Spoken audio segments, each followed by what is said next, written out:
Hello, America, FBI and CIA agents, and fellow cult members. I'm DiBRAVA. Welcome to Crime and Culture Unfiltered, where I take you on a journey and give you my unfiltered view on how crime affects culture and culture affects crime. Meet Macy Lathers. Instagram fame and pink cocaine. Such a wicked game, but who's to blame? Let's dive in. The Instagram model who caused a chain reaction crash in Miami, allegedly while high on pink cocaine, is now facing new... Oh my God, that's real? I've never seen cocaine. That's actual pink cocaine. They actually make pink cocaine now. Now, you know, this is where culture comes in, okay? Because now girls are just tired of regular cocaine. It's got to be pink now. You know what I'm saying? Next thing, they're going to have rainbow-colored pink cocaine for the gay community. I mean, this is ridiculous. Pink cocaine. And this, by the way, is a new model. I don't understand how you're calling this a model, okay? First of all, you're loaded with tattoos. You're not a model. I'm sorry.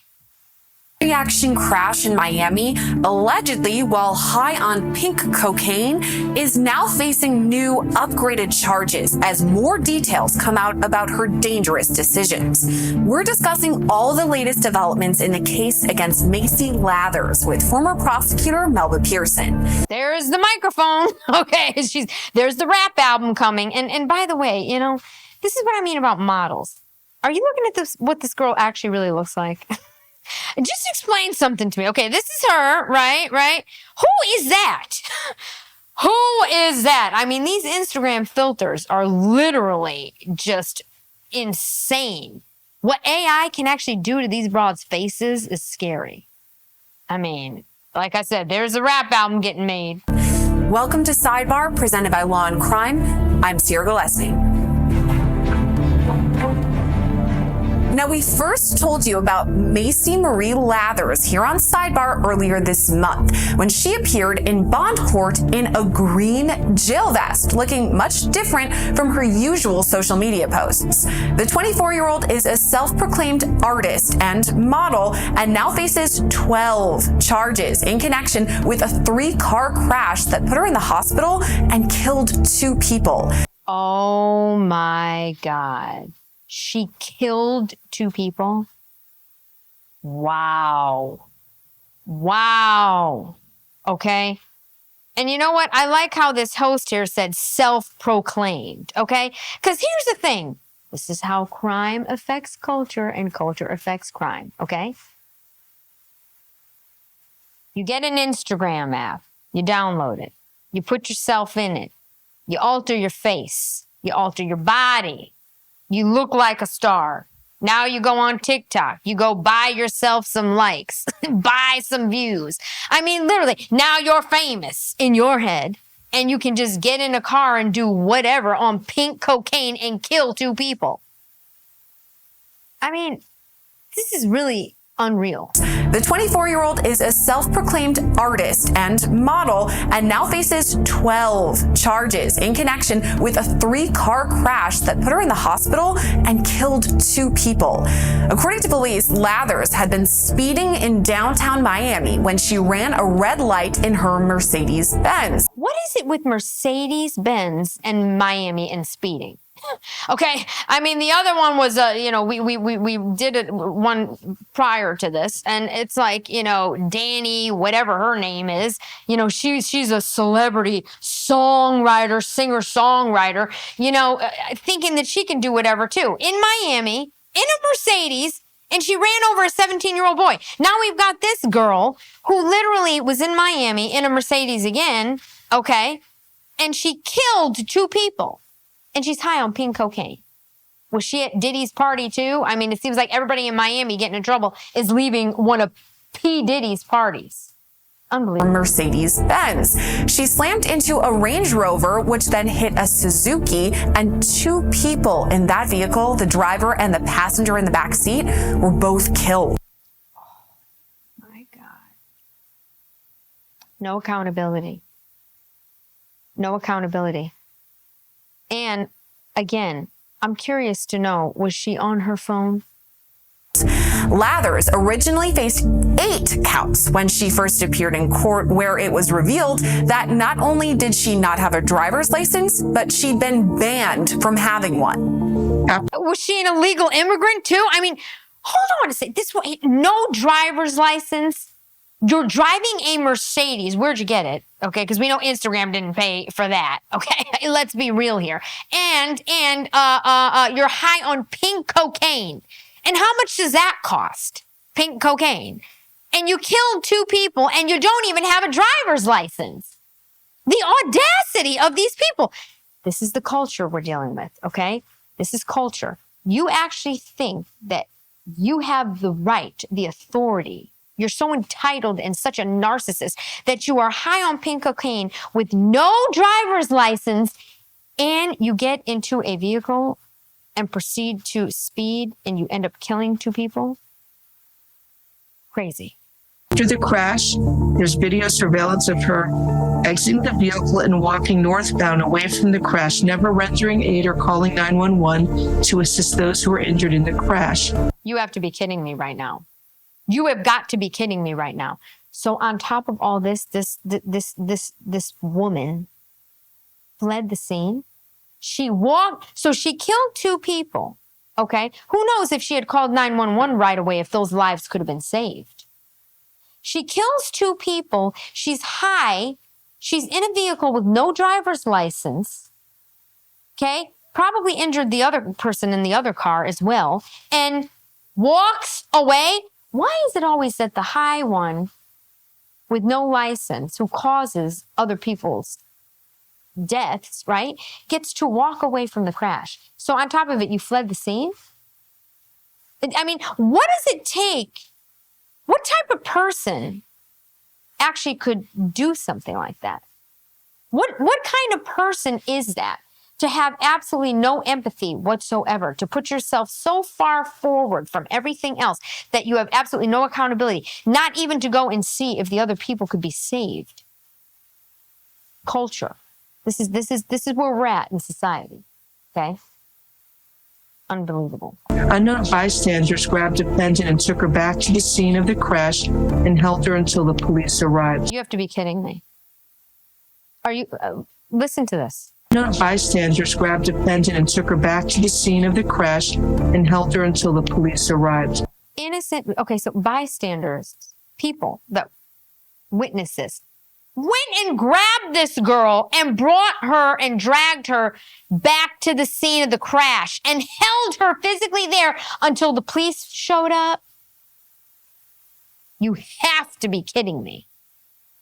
So basically the cars were all landed in different locations. And when the police arrived, they saw that she was under the influence. I guess police were assisting her. They asked her questions. She advised she was under the influence of 2C, a known party drug, and that she was from the future and had a crystal ball. And she was placed in a recovery position until fire rescue arrived because she was vomiting. Oh my God. People, this is not funny because there's 2 people who lost their lives. This idiot actually told people that she was from another land and had a crystal ball. I have to bring this back. You do realize that, right? I've never heard of anything like this. So you're tripping and high. You're so high that you literally are telling people that you have a crystal ball and you're from some other planet or whatever. To the police and to people. I mean, what is going on here? She was under the influence of 2C, a known party drug, and that she was from the future and had a crystal ball. She was from the future and had a crystal ball. That's what she's telling the police. And she was placed in a recovery position until fire rescue arrived because she was vomiting. And so victim 1 had to be extracted from the vehicle 3 and was transported to the hospital, Ryder Trauma, and in critical condition, and was later just pronounced deceased due to his injuries. Victim 2 was removed from vehicle 3 and transported to Jackson with facial and arm lacerations. Victim 3 was pronounced deceased on the scene by the fire rescue. Victim 4 was First of all, this judge needs to be fired, okay? Can you not read, lady? I mean, what is going on with our judicial system? Like, this woman shouldn't even be sitting in that seat right there, okay? Get me a judge that can actually properly read and deliver this in a way that has some kind of emotion. I mean, are you kidding me? This woman is telling people she's from another planet or from another world. She has a crystal ball. She's throwing up. She's high on pink cocaine and some other whatever drug it is. The people had to go grab her, bring her back. Okay, and this is how you're talking? I mean, you'd be better off hiring actors to be these judges at this point. This is insanity. This woman had no license and she was speeding and she's high on drugs. 2 people are dead. Transported to JMH in stable condition. So there's 2 people that died and 2 that were injured. 4 people. 2 people dead, 2 people injured, because she's probably one of them.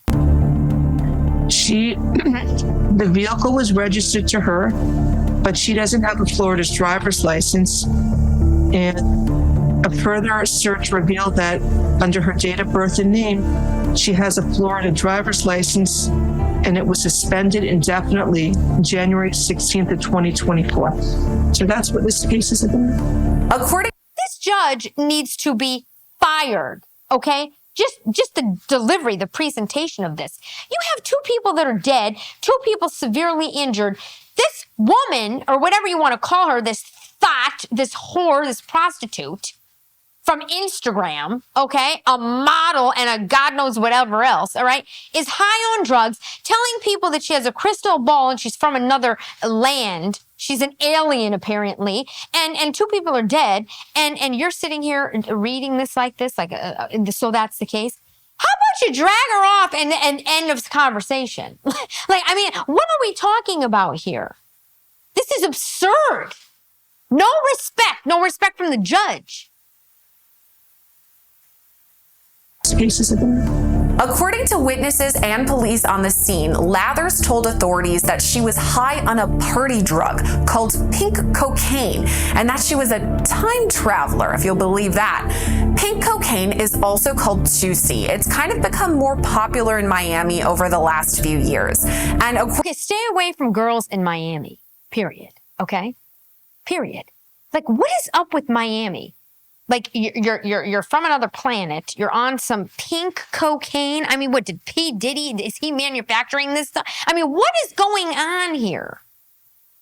These people, you get on Instagram and you just think you're invincible. You think you're not accountable for anything. You think it's cute to tell the people that had to go and get you from fleeing the scene that you're from another planet and you're throwing up. People are dead.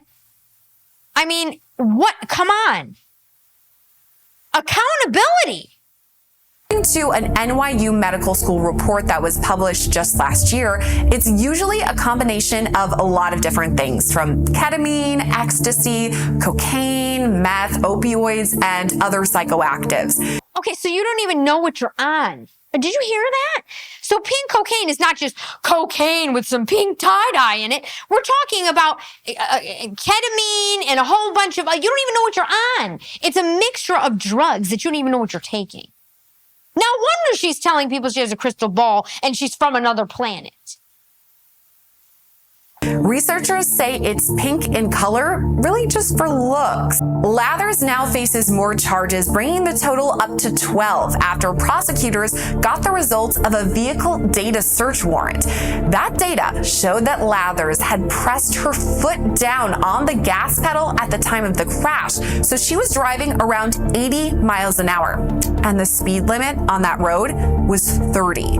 Are you kidding me? That's how high she was. Look at this thing. I can't even look at her. She's disgusting. She floored the gas. 80 miles an hour in a 30-mile-an-hour zone, high on a concoction of drugs that they call pink cocaine. You've got to be kidding me. Her upgraded charges now include reckless vehicular homicide and reckless driving causing serious bodily injury. When she appeared in bond court on those charges, this time she was wearing an orange jail jumpsuit. Her attorney told the court via Zoom that he wasn't told about this hearing until the very last minute. Now she's facing the additional charges of vehicular homicide, and depending on the toxicology results, she may also face additional charges of DUI manslaughter. I don't know what. Like, you're a murderer. You're a murderer. End of conversation. This attorney better not even play with me right now. Like, let her die in jail. You should be spending your life in prison. What if that was your mother, father, sister, brother, best friend, husband, wife, child that died? One of those two people in that car. So that she can go have fun at a party, getting high on pink cocaine while she selfies herself, flooring a gas pedal at 80 miles an hour? You're kidding me, right? You know, why we're here without the state providing me notice that this is going to take place. This is an ambush, Your Honor. A judge had previously said. Did he just say an ambush? Is he high? Her lawyer just said an ambush. Why we're here without the state providing me notice that this is going to take place. This is an ambush, Your Honor. A judge had previously set Lathers' bond at $140,000. That's it? $140,000? You got a bond for $140,000? You killed two people? Why do you have a bond at all? We are in back, but hold on here. But we're sitting here and we're gonna take President Trump and try him over some nonsense. But this woman has $100 and something thousand bond. You know you only need to pay 10% of that. I mean, really? Which Lathers had posted. She was reportedly preparing to be released when the prosecution filed additional charges. $26,000 was added to the previous bail amount, plus strict. 26. People, we're talking about $26,000. $26,000. She's driving a car that's probably worth well over $100,000, a Mercedes. Okay, probably a G-Wagon. Look like a truck to me. And we're adding $26,000 to her bail, her bond? Is this some kind of joke? Rules for Lathers' house arrest. She was released just this week. There's a lot to unpack in this case, so let's get right to it with Melba Pearson, a former prosecutor right there in Florida. Melba, thank you for coming on today. Thank you so much for having me. Super excited to dive into this because there's some interesting aspects here. And one of the reasons I wanted to talk to you specifically is you're in Miami. So what's the vibe down there about this story? I think most people are kind of like, what the fill in the blank, right? Because it's such a bizarre story. And, you know, we're no stranger, sadly, to people using drugs and strange things happening, because the reality is Miami is, you know, like certain cities across the world, is a party hub, right? So we are no stranger to people drinking too much, partying too much, and things going awry. Well, you might want to lay down the law, lady. I mean, you might want to lay down the law out there in Miami. It's a party hub, so you're used to it. 2 people are dead. This is what I mean. This is culture. What you're looking at right now is this woman over here. Oh, well, we're used to it. We're used to it. How dare you even speak something like that? I don't care what side you're on. Okay? We're used to it. This is a party hub. No. There is no getting used to some thought driving around in a Mercedes with a suspended license that's been suspended indefinitely, that's on some concoction of a mixture of drugs called pink cocaine, who floored the gas pedal at 80 miles an hour in a 30-mile-an-hour zone, okay? There's nothing to be used to here, okay? And killed 2 people.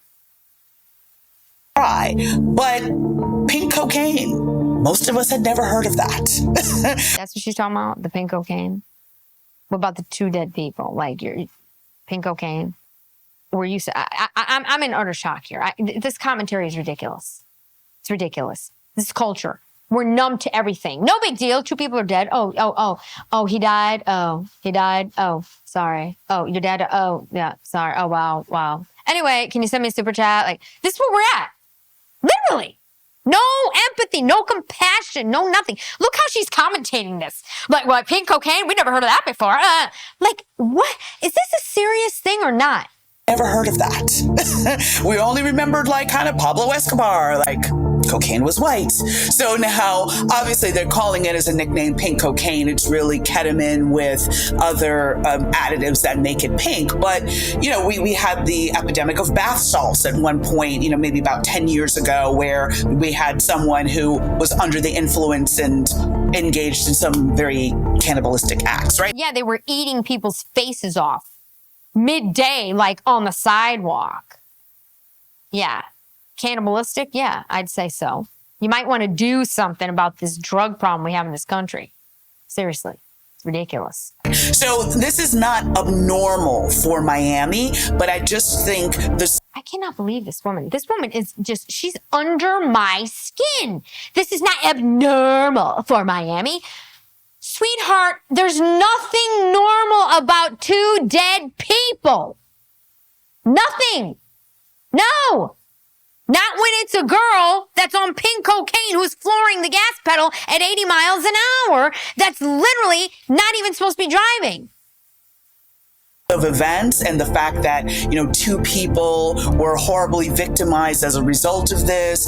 This was in a major street. So this was North Miami Avenue, which crosses through some major cities and areas within the Metro Miami area. So the location made it scary in terms of more people could have been hurt. That's sort of the thought process I seem to be hearing on socials and just kind of colloquially. More people could have been hurt. This woman needs to go. Somebody needs to cancel her immediately. This is insane. More people could have been hurt. What are we talking about? There's 2 people dead. Isn't 1 enough? Around the community. The pink cocaine is part of it that's really making headlines, and I want to talk about that for a second. I first heard about this in the Lil Rod filing against P. Diddy, the civil suit that we've talked about so many times here on Sidebar, and that's when we first heard about the pink cocaine, and now we're hearing about it again. I know Diddy has a house in Miami, and you said sometimes drugs have their trends. Is this something that you're seeing a lot in Miami then? I can't say that I'm seeing a lot. Boy, Pete Diddy is just everywhere these days. Now he's responsible for the pink cocaine coming out of his house parties in Miami too. It's like, here we go. Crime and culture, okay? How is it that there's always some celebrity face, okay, which is culture here in America, behind something like this? How is P. Diddy's name brought up in this mess, this nonsense? What is he? Is it his cocaine? I mean, is he a distributor of this cocaine? I'm just curious. This is crazy. This is absolutely nuts. We're sitting here talking about pink cocaine instead of the 2 lives that were lost here. Like, this is out of control. Is this something that you're seeing a lot in Miami then? I can't say that I'm seeing a lot per se, but it seems to be more like that designer drug, right? Like it's not something that you would necessarily go to your, you know, for lack of a better word, go into your dealer on the corner and getting, right? This seems to be more of a party drug akin to what ecstasy and MDMA was to the early 2000s and the late 90s. Like this is the kind of the trendy drug that's used at parties, used in certain circles. And, you know, again, I mean, it does have serious effects. Not that I've ever taken it, not that I could recognize it, but because ketamine, the base is ketamine, and ketamine is literally horse tranquilizer. So you can only imagine the types of after effects that people experience while on this drug, and it makes it more logical in terms of the strange statement she made to law enforcement. Okay, hold on a second. Okay, I listen. All right. there's a lot of auditors that are around me, right? Friends, people even on here. We've got all kinds of people. Brandon, right? Listen, I want to say this. What are the job of the police? Okay? Because I see this a lot in the city. You're just sitting around in cars. It's like, okay, if you understand, instead of sitting, looking for somebody coming by going 15 miles an hour over the speed limit, right? Okay? Follow me here, all right? Instead of spending our tax money doing that, how about you start posting some police up outside P. Diddy's parties and doing sobriety checks before they leave and drive off and kill people? Wouldn't that make a little more sense here? Okay? Instead of like sitting down on Miami going like this with your little, speed guns, pulling people over for, oh, you got a tail light out. You understand what I'm saying? It's like there's no common sense anymore. If you kept doing that, maybe he'd stop having the parties. You get what I'm saying? Maybe people leaving his parties would start sobering up before they got in their cars. Maybe they would call an Uber. Way she was behaving, it's all very consistent with some of the strange effects that you would see with ketamine plus additives, which basically would be the pink cocaine. But here's the hard part for the defendant, because so often we cover stories where the person is drunk or high, and we've learned pretty quickly that's not a defense. Just because you were drinking and driving, or you were drinking and you were on some sort of drug, that's not really a defense. You can't just claim that.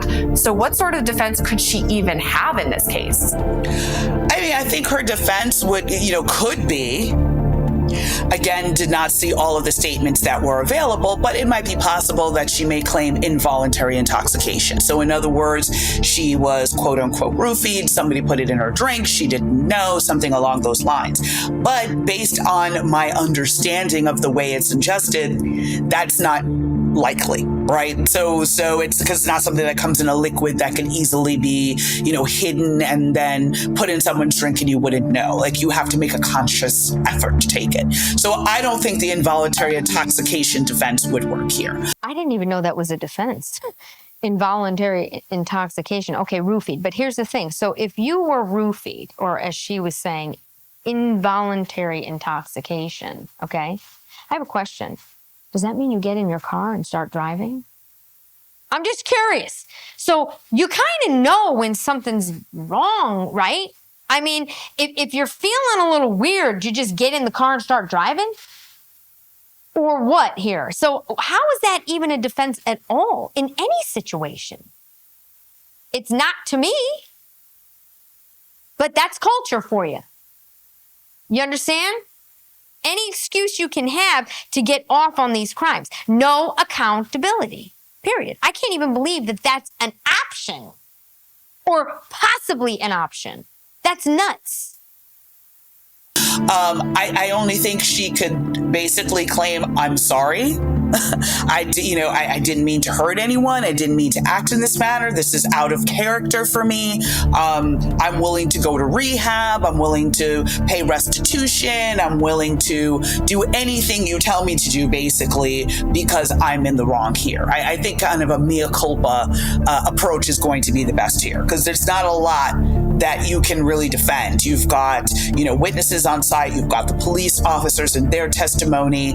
I'm sure there's going to be some sort of medical evidence in terms of testing to be able to establish that she was under the influence. So whether it must have been probably a blood test that was able to identify that that's what was in her system at the time of the crime. So there's going to be an overwhelming amount of evidence showing that she was under the influence of an illicit drug and that she caused harm as a result. So caused harm, she caused death. Can you imagine this right here? Okay, this girl right here killing one of your family members or close friends. Okay, and then showing up and saying, I'm sorry, I didn't mean to hurt anyone. How would you take that? Because I know how I would take it. Not well. harm as a result. So I don't see much of a defense here. This is basically, how quickly can I take a plea?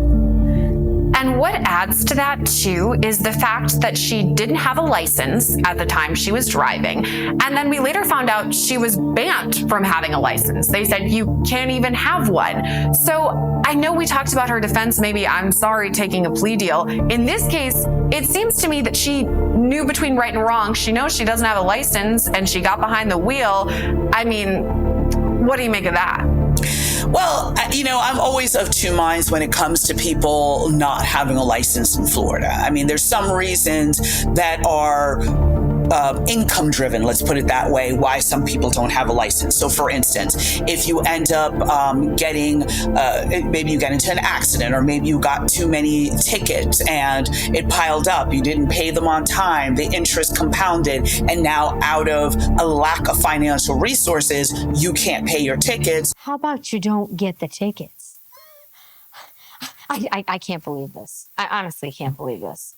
So now we're making excuses for people who don't have legal licenses on why there's two sides, and to the story, or to the flip of the coin on why it would be okay to drive without a license. Like, let's say you had compiled tickets that you couldn't pay, and then the interest built up, and your finances weren't in the right. I mean, do you understand how insane this is? Because to me, I'm dumbfounded right now with this commentary. I don't understand this. If you have a ticket and you didn't pay it and you lost your license, too bad for you, sweetheart. It's called an Uber. Like, first of all, 2 people are dead, okay? Now, how did she even get to this place in this car? To even be driving away from wherever she was going? You understand what I'm saying here? No accountability. But this is how crime affects culture and culture affects crime. Culture says, well, we have to look at the situation because, there could be a reason why she was driving without a license. What happened to just black and white, breaking the law, not breaking the law? What happened to that? Now, if it was you or I, right, we'd just be done. We would just be, nothing. No excuses, no acquiescing to our nonsense, nothing, right? So again, the rules apply to some, and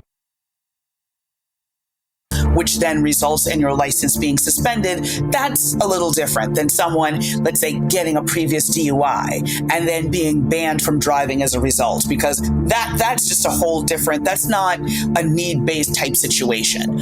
And then also on top of it, Florida, especially Miami, is very difficult from the standpoint that we don't have any real public transportation down. Oh, we don't have any real public transportation. Here we go with this woman with the values clarification. Okay, I'm sure she's worked for some nonprofit or some other thing. This is values clarification. So the law says you cannot drive without a license. Now, values clarification says, yes, the law says you cannot drive without a license unless X, Y, and Z occurred. Then it's okay to drive without a license. Now you killed 2 people. Now what? No. If the law says you can't drive without a license, you can't drive without a license. That means you don't drive without a license, whether you forgot to renew your license, whether you have tickets that were unpaid, which caused it to be suspended, or whether you had a DUI prior, okay? If you don't have a license, you're not supposed to be driving. It's called the law. This is insane. Difficult from the standpoint that we don't have any real public transportation. We don't have any real public transportation. Sweetheart, Uber is everywhere. It's called a taxi. It's called Uber. It's called Lyft.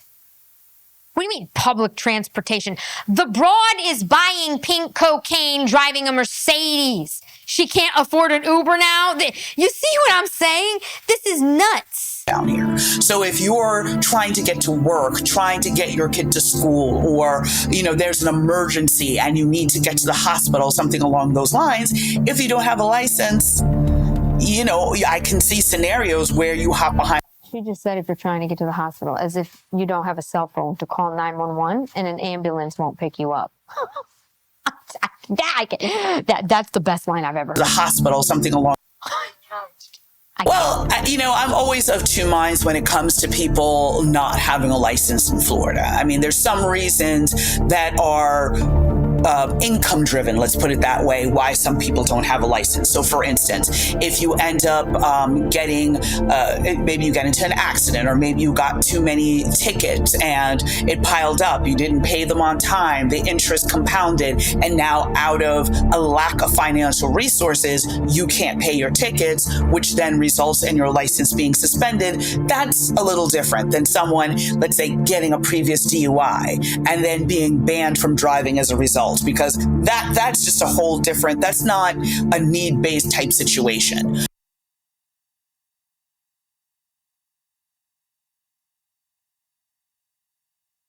And then also on top of it, Florida, especially Miami, is very difficult from the standpoint that we don't have any real public transportation down here. So if you're trying to get to work, trying to get your kid to school, not saying it's justified or whatever, but I can see how someone gets into that position. But being in a situation where you're out partying and you're driving to the party using drugs and then trying to drive away from the party, yeah, that's not one that's going to be sympathetic to any jury or, you know, basically any court in this state.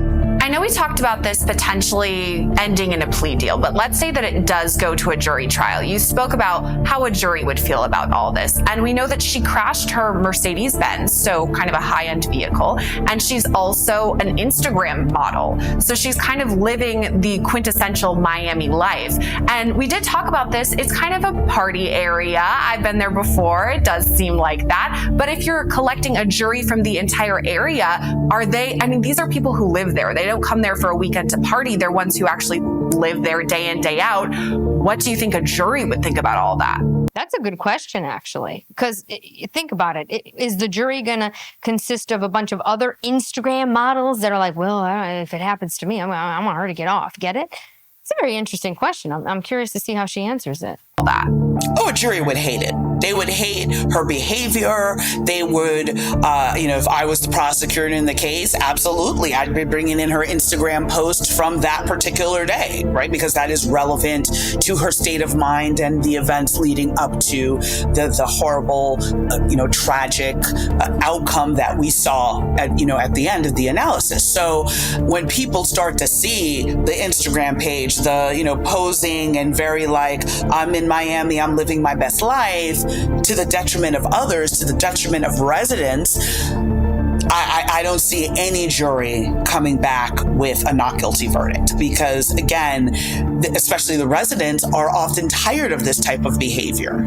Not that there's anything wrong with partying and all of that, but when it spills over to the point that people get hurt, when it starts to interfere with people's quality of life, you have many residents who have negative stories in terms of, Memorial Day weekend, spring break, or, other high impact holidays, whether it be the Ultra Music Fest or, any of these kind of events that bring large amounts of people. While yes, everyone loves the tax advantage and bringing in more influx of money into the city and the state, at the same token, when you have people that end up going too far and harming others, I can't say that Miami residents are going to turn their head away and say, oh, it's just a young kid having fun, especially to this level of injury. Yeah, to this level of injury, 2 people are dead.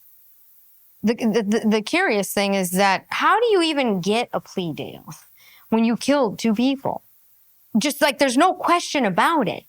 There are witnesses, there is evidence from the car, the speed you're going, your phone, you're being tracked. There's really no question in a situation like this as to what actually happened here. You understand?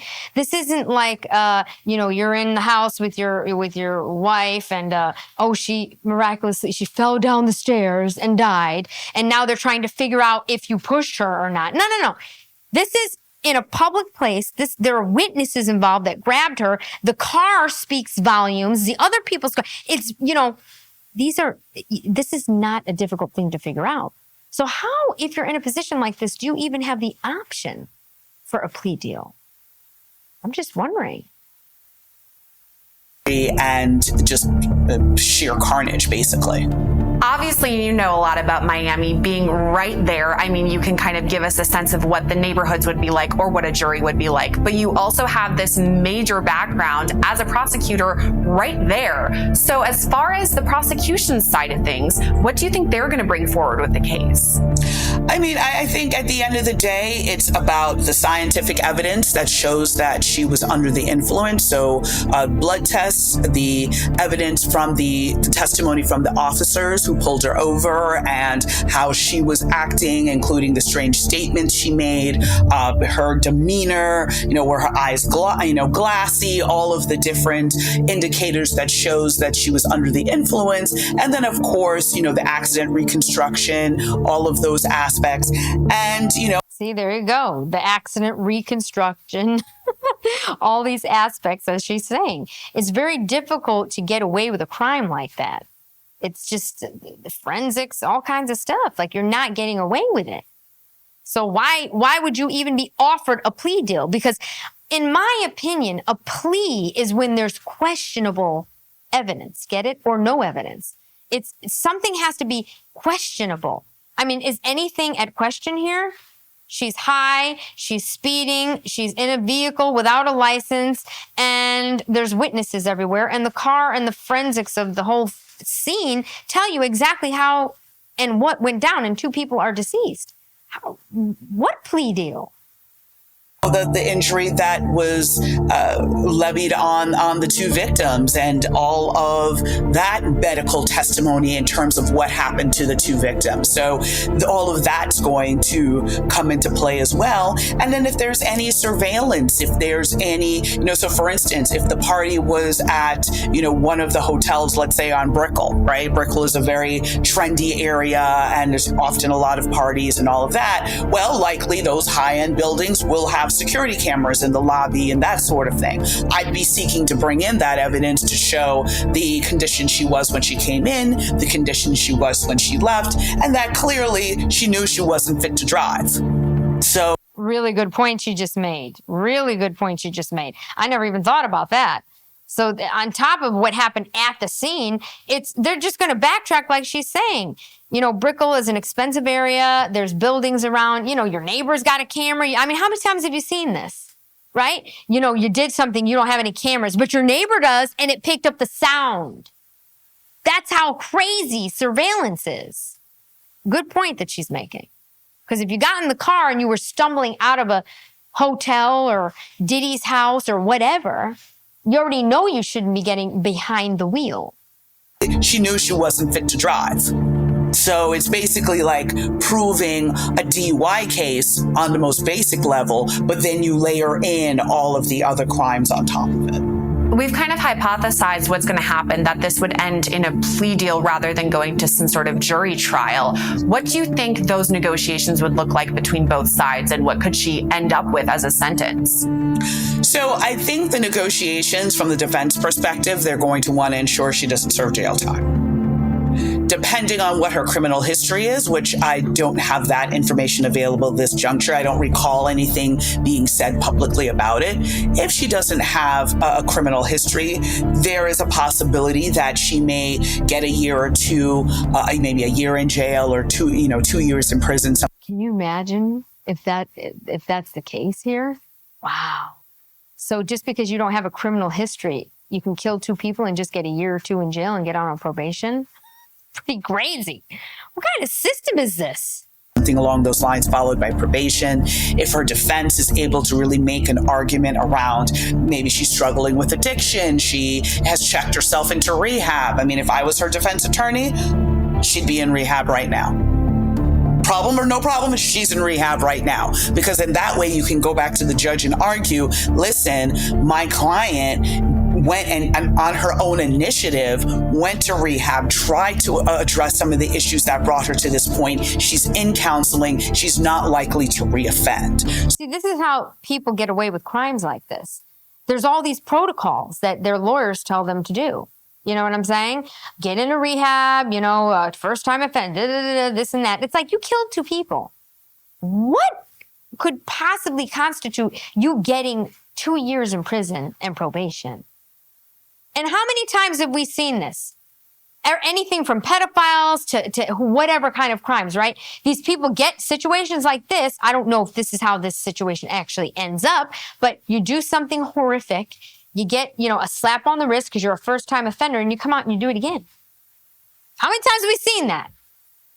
So those are the types of arguments the defense is going to probably try and make, and maybe try to negotiate something where she may be on house arrest for maybe a year or so, followed by probation with the conditions of her continuing therapy, continuing rehab, that sort of thing.